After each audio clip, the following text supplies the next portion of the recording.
News of the Iceberg by Les Barker. On a cold rainy night on a Liverpool quayside in the years before the Great War, the world was in shock at the loss of Titanic, so proud had they been days before. Relatives gathered for news of their loved ones, to read through the list of the dead, when into the throng came a sad-eyed old polar bear, and to the clerk at the counter he said, "Have you got any news of the Iceberg?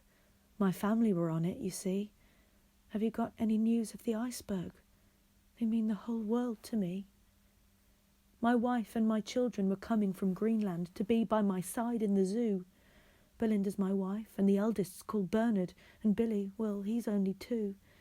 I know on the ship there were hundreds of people, and I know that the Iceberg's not yours." The polar bear's eyes held the start of his teardrops. He covered his face with his paws.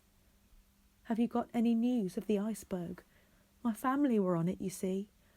Have you got any news of the Iceberg? They mean the whole world to me.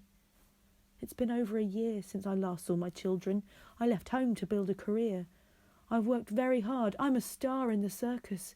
It's all been for nothing, I fear. There's my face on the poster. We're in town this week. My children were meeting me here." Everyone watched as he struggled to speak, as his paw brushed away one more tear. "Have you got any news of the Iceberg? My family were on it, you see. Have you got any news of the Iceberg? They mean the whole world to me." By now all the people had gathered beside him. His grief was one they could share. The people around him, in silence and sadness, listened to the sad polar bear. "I wanted my children to see me performing, and Belinda, she would have been proud." At last, lost for words and his tears flowing freely, the question was asked by the crowd. "Have you got any news of the Iceberg? My family were on it, you see. Have you got any news of the Iceberg? They mean the whole world to me."